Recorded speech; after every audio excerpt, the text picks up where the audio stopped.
Welcome back to Business Equity and Opportunities. Dr. Jessica Braden created Deborah's Place with a mission to empower women and families to move from crisis to stability by providing them with the necessary resources to not only survive, but to thrive.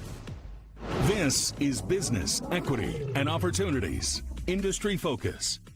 2018 is when we started Deborah's Place. I had no idea that all the stuff that was coming was coming. The pandemic ended up coming, and now we're looking at another recession, right? But during those times, I was like, Jenny, let's do one giveaway. She comes back with this fully color-coded PowerPoint. I was like, what are you doing? I just want to do one big giveaway. She was like, no, Jessica, I just think it's going to be bigger than what it is. And I was like, well, if you believe it, I believe it. I knew it was going to be big, but I didn't know that it was going to touch multiple states. I didn't know that it was going to be in all of the Midwest states, throughout the state of Indiana, southern states. We have nonprofits that fly in from Florida, Georgia, Tennessee, all these different places. Like I said, we're partnered with organizations like Feed the Hungry, Kraft, Procter & Gamble, Amazon, Walmart, Pepsi, the list goes on and on. But again, not knowing that we would touch over 200 nonprofits, not knowing that we would, I think to date, almost 76 million in distributable goods. Who would have ever thought, just from the act of giving? I feel as though a lot of these corporations, which are led by people, understand people. Understand that everybody needs help sometimes. And we do track our data. We're able to show who we serve, how we serve them, all of their demographics. Now, I wouldn't come and say, oh, this is such as, I don't give them all the basic demographics that they need to be able to fund us, or whether it's with in-kind donations or whether it's through cash distribution. I think stewardship has really opened up so many doors for us because they're able to see how we have stewarded well, the tracking systems that we have, the accountability that we have.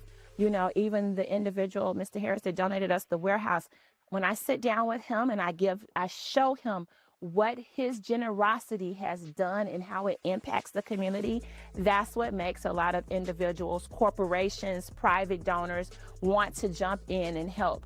Stewarding well.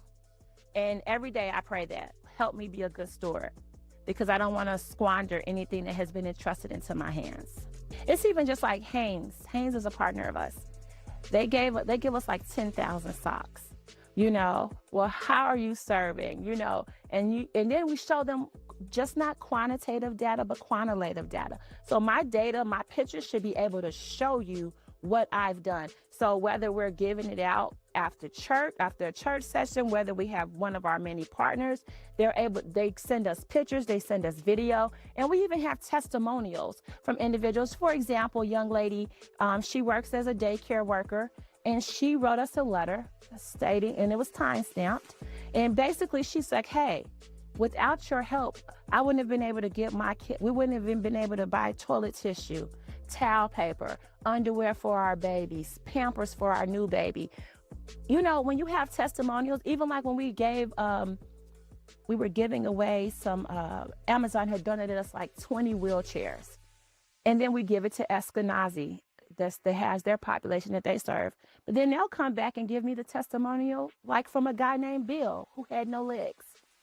He wrote a letter and he signed it, Bill with no legs. That makes you want to continue to get up, because this is a very big undertaking. You know, it's very hard. You're exhausted at the end of the days. But I know that I fed a child. I know that do you think Feed the Hungry is going to send me truckloads of food and water and it's no stewardship there?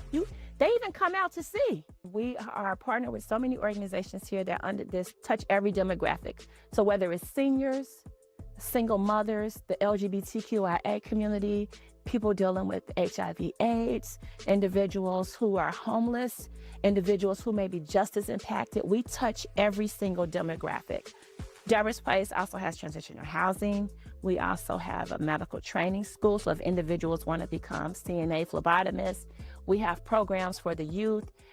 It's so much to Deborah's Place, and I think the programs are continually being built out based on the demographics that we serve. We were donated some buses, so now we have transportation. So again, it's all about helping an individual meet all of their needs. We have people that come from that make six figures, all the people that get monthly, that's on monthly fixed incomes. We do not ask you to show us proof. If you say you need help, we're here to serve you and to help you.